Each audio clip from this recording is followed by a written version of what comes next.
so let's take a close look on what an if block is.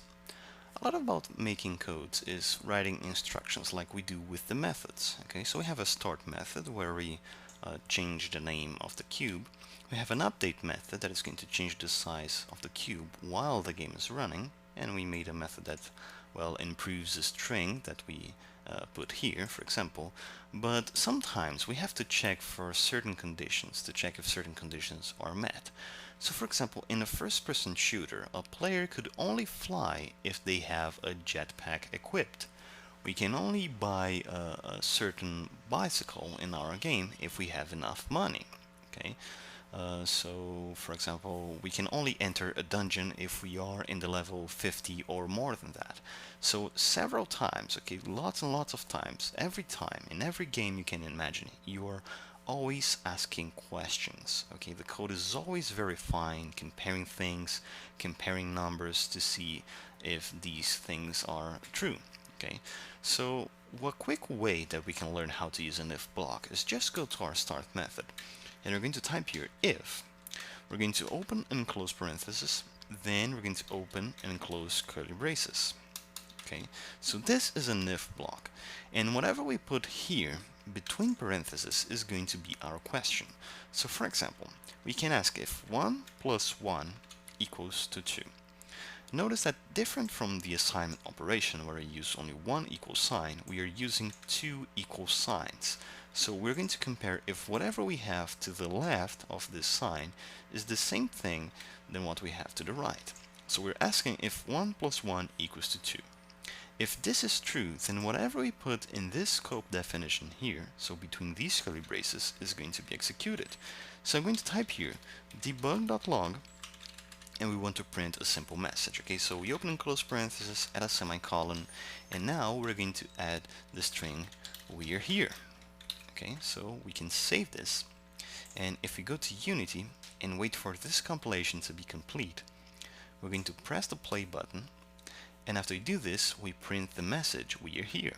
Okay, so it's right here in the console. It means that whatever we put there is true.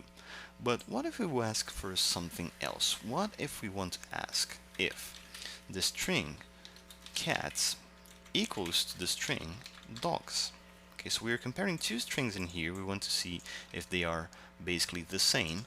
So if we save this and we go to Unity and wait for this compilation to be finished, if we press the play button, okay, notice that nothing appeared in here.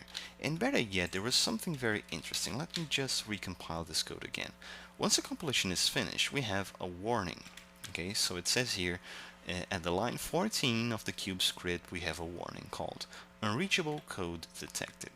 Why does this happen? It happens because we are adding a comparison in here. We ask if cats equal to dogs. But the compiler already knows that this is never going to be true. There is no way, okay, it's not possible that it is going to be true at a certain time. Better than this, internally, once the code is being compiled, it's automatically converting this to false. Okay, so whatever we put between curly braces, it doesn't matter how many lines we add here, this code is unreachable. Okay, it's never going to be executed. So what if we add here can't be executed? Okay, so let me come back here. Okay, so we have cats equal to dogs. What if you want to execute something only if what we put here is false, so it's a lie?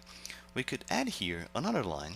So we could add another instruction, so we could just add an if block, and we could ask, for example, if cats is different than dogs, for example. Okay, so this is what we need to do to ask if something is different.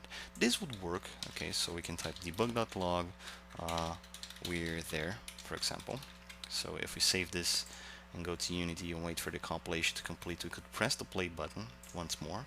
Okay, so we press that and we have the "weird there" message. Okay, so we successfully see that this is a true statement. But there's another way to do this. Instead of adding another if block to check if the opposite of what we added here is true, we can just add the else keyword. Okay, so we open and close parentheses, and we can type here debug.log. Let's say here this is false. Okay, so here we can add it's true, and here we can say this is false. Okay, so or just it's false. Okay, so that's pretty much what we need to do to understand a few conditions. So we can compare things like this. We can compare if things are equal. We can compare if 50 is greater than 10, for example. There are different things that we can add. We can compare if 32 is lesser or equal than 40, for example. We can do all of these verifications here. But for this game, we just want to ask if is rotated equals to true. Okay, we don't want to check anything else. Even better, since is rotated is a Boolean variable, we can even not add this here. We can just type if is rotated, because this is already something that is going to return either true or false. And if this is rotated, we want to change the rotation of the cube. So to do this, we're going to type here transform dot local Euler angles equals to vector 3 dot 1 multiplied by 45. Okay, it's basically going to tilt the cube a little bit on all of the three axes. Okay, you don't need to understand the details of this, but anyway, we reach the transform component. We are accessing the local Euler angles property, so we can set the rotation of the cube in Euler angles, which vary from 0 to 360. And we're saying that it's going to be 45 on X, Y, and Z.